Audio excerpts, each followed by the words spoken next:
समृद्धि Kapila from Ludhiana, Punjab. समृद्धि कपिला के साथ मुझे विजय कपिला के नाम से भी सब जानते हैं। इस लॉकडाउन में मेरे कुछ हेल्थ इश्यूज़ हो चुके थे। वैसे मेरे हेल्थ इश्यूज़ 2007 से चल रहे थे। वो बढ़ते बढ़ते मुझे हार्ट पेशेंट तक पहुंचा दिया उन्होंने मुझे।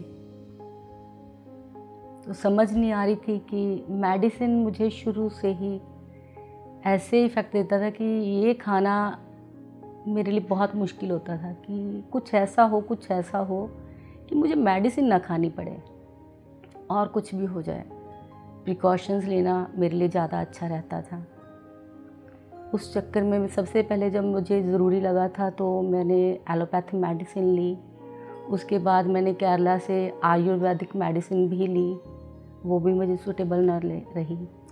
अब लेटेस्ट मैं होम्योपैथी मेडिसिन ले रही थी, तो वो भी मुझे एक बोझ लगता था मेरी आत्मा पे। जैसे ना मुझे लगता था कि मैं अपने शरीर को कष्ट दे रही हूँ मेडिसिन खा खा के। तो लॉकडाउन में घर में थे, कुछ रूटीन ऐसे सेटल नहीं थी, कुछ टाइम टेबल शेड्यूल्ड नहीं होता था कि कभी भी किसी ने कुछ डिमांड किया तो just every time busy in house hold work. तो एक दिन मुझे हार्ट में काफ़ी पेन था। इसके साथ मैं बता रही हूँ कि मुझे शुगर और हाइपरटेंशन की प्रॉब्लम भी हो चुकी थी। तो जब मुझे हार्ट में पेन हुआ, एक दिन मैंने बर्दाश्त किया क्योंकि पेशेंस की शुरू से ही था। तो हार्ट की प्रॉब्लम इतनी थी कि मैंने जब बेयर नहीं हुआ तो मैंने हस्बैंड को बताया। तो वो भी सहन करते करते वो टाइम तो निकल गया, बट हस्बैंड ने और बच्चों ने कहा कि मम्मा भाई आप जाके टेस्ट करवाने हैं, ये पेन क्यों हुई थी। तो मैंने टेस्ट करवाया तो डॉक्टर ने कहा कि जो ब्लड सैंपल या जो कुछ भी उनका टेस्ट शेड्यूल था सब वो करा। तो उसके अकॉर्डिंग पता चला कि ये माइनर अटैक था जो हो के जा चुका है। तो जैसे घर में सब शुरू कर देते हैं कि नहीं जी अब इको ये वो सब, मुझे ले तो गए, पर मैंने अपने भगवान से कहा कि मैंने अपने आप को कटवाना नहीं है, मैंने सर्जरी नहीं करवानी है, आप मुझे बचाओ। मैंने अपने हस्बैंड को ना बस कहा कि आप रुक रहे हो तो रुको, मैं तो जा रही हूँ। चलो जैसे कैसे वहाँ से आए, डॉक्टर तैयारी कर रहे थे कि बस शिकार हाथ में आया है तो, बट मेरा इनर कॉन्शियस कह रहा था कि मैंने नहीं, ये सब प्रोसेस में नहीं जाना। तो घर में प्रिकॉशंस लेने शुरू कर दिए मैंने, खाने पीने के भी, और साथ साथ नेचर थेरेपी या कुछ ऐसे प्राणायाम मैंने शुरू किया। तो एक मेरे हस्बैंड 1 वीक के लिए ऑफिस नहीं गए थे। तो मेरे हस्बैंड के ऑफिस में दीदी हैं, तो उन्होंने पूछा, मैम है मतलब उषा ग्रोवर मैम। तो उन्होंने जैसे मेरे हस्बैंड से पूछा कि क्यों कपिला सर आप ऑफिस क्यों नहीं आ रहे हो। तो उन्होंने कहा कि मेरी मिसेस की प्रॉब्लम है। अच्छा, हमने एक टूर इकट्ठे किया था, हमारी अच्छी कनेक्टिविटी थी उनके साथ मेरी। तो उन्होंने कहा आज मेरी बात करवाना। तो घर आए, हस्बैंड तो भूल गए, पर मैम को याद था कि आज कपिला मैम से बात करनी है। उनका फ़ोन आया, कपिला मैम ऐसे है कि अब भाई आपको लिंक शेयर कर रही हूँ, आप क्लास ज्वाइन करो। मेरे घर में मेरे गेस्ट भी आए हुए थे, उनकी प्रेजेंस में मैंने क्लास ज्वाइन कर ली। तो वो मेरी ज़िंदगी का एक टर्निंग पॉइंट था, क्योंकि उससे कुछ दिन पहले मैं इतनी प्रॉब्लम्स में थी। तो मैं जिनको मानती हूँ, मैंने उनको कह दिया था दिल से, मैंने अपनी प्रॉब्लम कम ही किसी को शेयर करती हूँ। तो मैंने उनको कहा कि मेरे से ये यात्रा अब चल नहीं पा रही है, ये जीवन यात्रा ख़त्म हो जाए। तो उन्होंने मुझे कहा कि रानी सब ठीक होगा, कुदरत आप पे सब ठीक करेगी। मैं सोच रही थी पता नहीं कुदरत ने कब ठीक करना है, पर वो मेरा दर्द जो था ना वो मेरी दवा बन के आया। वो दर्द मेरी दवा बन के आया। वो दी को पता चला कि मिसिस कपिला को ये प्रॉब्लम है, तो उस दर्द ने मैसेज दिया दी को, दी ने मुझे मैसेज दिया, मेरी दवा बन के ध्यान आया जो मेरी ज़िंदगी में। चलते चलते ये सफ़र चल रहा था। उस दौरान गुरु नानक देव बर्थडे के आसपास दिल्ली के जसविंदर जस्सी मैम है, उनका 11 डेज़ का सेशन चल रहा था तो मैंने वो ज्वाइन कर लिया। वो सेशन मेडिटेशन में बैठे बैठे मुझे एक दिन मेडिटेशन में थी, मुझे स्टार्ट से ये होता था कि मेरे को जस्ट मेडिटेशन स्टार्ट हुई है तो मैं पूरी तरह से अवेयर हूँ, उसके बाद मैं कहाँ होती हूँ मुझे कुछ नहीं पता चलता। तो एक दिन मुझे मैसेज मिल रहा है, मुझे वो प्रॉपर शॉप भी दिखाई दे रही थी जो मैंने वैसे भी देखी हुई, फिज़िकली देखी हुई थी। उस शॉप पे कोई दाढ़ी वाले बाबा बैठे हैं, तो उन्होंने मुझे एक ना गिफ्ट रैप दिया है, ट्रांसपेरेंट गिफ्ट रैप है, उसमें एक कपड़ा सा है, क्लॉथ मुझे फील हो रहा है, जस्ट मैंने अपने हाथ में जब टच किया तो वो कपड़ा है। तो उन्होंने कुछ मुझे नहीं कहा, मैंने कुछ उनसे नहीं कहा। तो जब मैं मेडिटेशन में मीन्स अपने वापस आई कॉन्शियस में, तो मुझे जो फील हुआ था, मुझे जो दिखा था, मैंने अपना अनुभव अपनी क्लास में जैसी मैम के साथ शेयर भी किया। तो उन्होंने कहा कि कुछ मैसेज होगा जो आपको पता चल जाएगा। मैंने कहा ठीक है। उसके कुछ दिनों बाद, फिर 2-3 दिन बाद मुझे मेडिटेशन में बैठे ही मुझे इंटरेस्ट आ रहा था, क्योंकि मुझे बड़ी अंदर से ना फीलिंग, मतलब प्रॉब्लम बाहर तो सब थी वैसे जैसे थी, बट मेरे मन में शांति थी एक, कि मेरी डिस्टर्बेंस जो थी ना वो थोड़ी कम हो रही थी।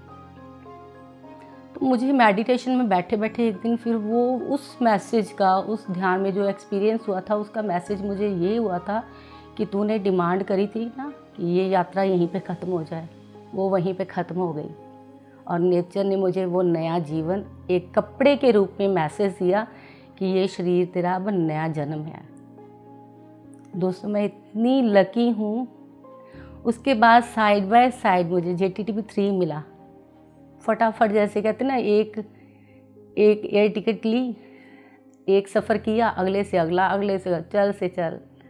JTTP 3 किया, मुझे इतना आनंद आया, इतना आनंद आया। तब तक ये समझ लग चुकी थी कि ध्यान के साथ हमारी मेडिटेशन के साथ साथ मेडिसिन छूट जाती है, जो मेरे दिल में शुरू से था।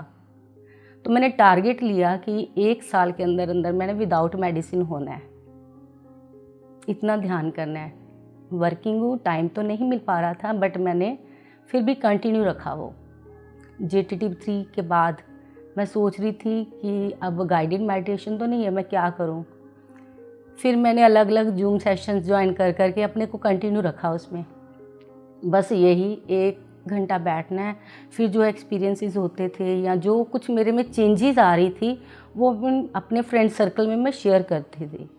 एक मुझे दी ने ये बताया था कि जैसे जिसको आप चाहते हो ना कि वो ठीक हो जाए सब, क्योंकि मैं खुद बदल रही थी। मुझे लग रहा था कि मैं अपनी फैमिली को, अपने बच्चों को भी, उनमें भी चेंज लाना चाह रही थी, क्योंकि जो खुशी मुझे मिल रही बाकी सबको भी मिले। घर में सब कुछ था, उसके बावजूद ही थोड़ा बहुत हो जाता है जैसे फैमिलीज में। तो मैंने वर्चुअली क्या किया, अपने हस्बैंड को एक सोफे पे, लाइक जैसे मैं बैठी हूँ, और अपने साथ ही अपने हस्बैंड को बिठा लेती थी कि आओ कपिला सर, आप भी अपने लिए मेडिटेशन करो। बच्चों को बिठा लेना, वो सोए होते थे, उनको कुछ नहीं पता होता था, मैं जस्ट उनको बिठा लेती, कॉल करती थी कि आओ बैठो, वो बैठते थे। आप यकीन नहीं मानोगे, उनको 2007 से उनका एक्सीडेंट हुआ था, तो उनकी एक टांग में चोट आ चुकी थी, और वो चोट इतनी कोई इंटरनल रह चुकी थी, दर्द उनकी, कि वो सीढ़ियाँ चढ़ नहीं पाते थे। चढ़ते थे तो एक एक स्टेप लेके, जैसे बड़े आराम से, अवॉइड भी करते थे। तो 15-20 दिनों बाद उन्होंने मुझे एक दिन आए तो कहते कि मेरे को लग रहा है कि मेरी लात, ये ना टांग ठीक हो रही है थोड़ी थोड़ी। मैंने कहा अच्छा। तब मैंने उनको डिस्क्लोज़ किया कि आपको पता है, मैं आपको मेडिटेशन में बिठाती हूँ, ऐसे आप मेरे साथ बैठते हो। वो इतने हैरान, कहते ये तो मैं भी अटेंड करूँगा। फिर नेक्स्ट जो आया, JTTP 4 आया, तो मेरे हस्बैंड ने और हम दोनों ने मिल के बैठ के वो सेशन अटेंड किया। उसके बाद सेठ जो विजडम है। अच्छा, मैं यहाँ एक और बात बता रही हूँ कि जो मैं मेडिसिन छोड़ना चाह रही थी ना, मैंने टारगेट 1 साल का लिया हुआ था, वो तो 2 मंथ में ही छूट गई। अब मुझे आज कितनी तारीख है, 28 मार्च है, तो ये नवंबर की बात है। मुझे अब 1 महीना से ज़्यादा हो चुका है कि मैं मेडिसिन कोई भी नहीं लेती हूँ। कोई शुगर की मेडिसिन नहीं है, कोई हाइपरटेंशन की नहीं है, कोई हार्ट की नहीं है, कोई अर्थराइटिस की नहीं है, कोई मेडिसिन नहीं करा, कुछ भी नहीं मिला। बहुत कुछ मिला। एक और एक्सपीरियंस फिर अच्छा मेरे हस्बैंड को बड़ा अच्छा फील हुआ ना, तो अब जब हम यहाँ हरिद्वार आ रहे थे तो एक दिन मेरे हस्बैंड पौधों को पानी दे के आ रहे हैं ऊपर से नीचे, तो ऐसे भाग भाग के उतर रहे हैं कि जैसे कि छोटा बच्चा जाता है ना भागम भागी करता हो, सीढ़ियाँ चढ़ के जाते हैं और भागम भागी करते आ रहे हैं। मुझे इतना अच्छा लगा यार, कितना चमत्कार है सब। तो एक और एक्सपीरियंस अपना शेयर करना चाहूँगी। मैं फ़र्स्ट टाइम अभी तक एक बार ही पिरामिड सेंटर में गई हूँ। मैं उषा दी के साथ गई हुई थी। हम लोग दोनों बैठे हुए थे, किंग हॉल में बैठे मेडिटेशन कर रहे थे। नियर अबाउट हमें 1 घंटा हुआ था, हम दोनों ही थे वहाँ पे। तब ना हम दोनों चेयर्स पे बैठे हुए थे, तो मुझे मेडिटेशन में वैसे तो मैं कॉन्शियस में नहीं थी, बट मुझे ना एकदम से ऐसे झटका लगा कि जैसे कुछ गिर गया एकदम से। मैंने चिल्ला के ना साथ में ही इतना ज़ोर से चिल्लाई कि दी डर गए, क्या हुआ करके। फिर मैं बताने की कोशिश की, वो भी डिस्टर्ब तो हो गए थे। फिर मेरे को थोड़ा गिल्टी फील हो रहा था, तो मैं नीचे उतर के बैठ के उस पर मैट्रेस पे बैठ गई। हम दोनों वहाँ बैठ गए, इस शायद चेयर पे नहीं बैठा जा रहा होगा, वहाँ बैठे। तो वो मुझे ना कोई बिल्डिंग टूटती हुई दिखाई दे रही थी। तो जब घर गए वहाँ से, शाम तक ये न्यूज़ आ चुकी थी कि कराची में एक मंदिर है, समाधि स्थल है जिनको हम मानते थे, वो वहाँ पर कुछ शरारती तत्व जैसे होते हैं, उन्होंने वो बिल्डिंग तोड़ दी थी, बहुत नुकसान किया था, जो अब बन भी गई है। तो मुझे लगा कि वो पाकिस्तान में जो इंसिडेंट हो रहा है, मुझे यहाँ पिरामिड सेंटर में बैठे अनुभव हुआ है। इतनी कनेक्टिविटी, मैं तो कुछ भी नहीं कर रही थी, जो कर रहा था वो सब ध्यान कर रहा था। दोस्तों बस यही कहना चाह रही हूँ, जो खुशी मुझे मिली है, दिल तो करता है कि दुनिया में कोई दुखी हो ही ना। हमारे पास सब कुछ होते हुए भी हम दिल से खुश नहीं होते हैं, पता नहीं रीज़न क्या, रीज़न भी नहीं समझ आते। सब कुछ अच्छा है, अच्छा घर है, पति है, बच्चे हैं, सब कुछ ठीक है, उसके बावजूद भी हम ऐसे फील करते पता नहीं क्या क्या क्या नहीं है हमारे पास, क्या खोया हुआ है कि जिसको ढूंढ रहे हैं। वो मुझे ध्यान में आके सब कुछ मिल गया। और एक बात बताऊं, मेरे घर में मेरे संत जो जिनको हम मानते हैं वो आते थे ना, तो मेरी आंखों में पता नहीं वो खुशी क्या होते थे, या मेरे अंदर इतना कोई गम भरा हुआ था जिसको मैं बयां भी नहीं कर पाती। मैं अपनी प्रॉब्लम्स किसी से कम ही शेयर करती थी, उनको बताती नहीं थी। बस हल्की सी बात करते हुए ना मेरी आँख भर आती थी, मैं रो पड़ती थी। तो वो मुझे कहते थे कि विजय रोया मत कर, मुझे रो के मत दिखाया कर। तो सच बताऊँ, आज वो आंसू तो पता ही नहीं कहाँ चले गए हैं। कल मैं पत्री सर से मिली ना, फर्स्ट टाइम मिले हैं हम लोग, तो मैंने उनको कहा सर ये आंसू कब के ख़त्म हो गए, शुगर बीपी ये वो सब कुछ ठीक हो चुका है, अब तो जैसे उड़ती एक तितली सी होती ना, वैसा फील कर रही हूँ। बहुत खुश हूँ, बहुत खुश हूँ, बहुत खुश हूँ। लोग अपनी खुशी शेयर करने से डरते हैं कि कहीं नज़र ना लगे। मैं सबको खुशी बताना चाहती हूँ, जैसे मैं खुश हूँ वैसे सब खुश रहें, सब खुश रहें, बस यही दिल से दुआ है। इसके लिए मुझे कुछ भी करना पड़े तो आई विल डू इट, मैं ज़रूर करूँगी। धन्यवाद। यूनिवर्स ने मुझे बहुत कुछ दिया है, पहले भी बहुत कुछ था। मैं सिमरन करती थी, कहीं ट्रांस में चली भी जाती थी, पर जैसे हमारे मतलब नियम जो थे उसमें श्री आरती पूजा, सेवा, सिमरन, सत्संग और लास्ट में आता था ध्यान। मैं श्री आरती पूजा शुरू से करती आ रही हूँ, आरती पूजा करती, सेवा भी करती थी, सिमरन भी था, सत्संग भी था, एक ध्यान नहीं था। अब ये ध्यान आया तो मेरी ज़िंदगी बदल गई है, मेरी ज़िंदगी बदल गई है। मैं अपने दर्द को, लोग कहते हैं ना दर्द, तो मैं कहती हूँ ये मेरी दवा है। अब दर्द भी अपनी जगह, दर्द तो नहीं है, पर दवा ने इतना काम कर दिया, इतना काम कर दिया कि मेरी ज़िंदगी बहुत खुश है।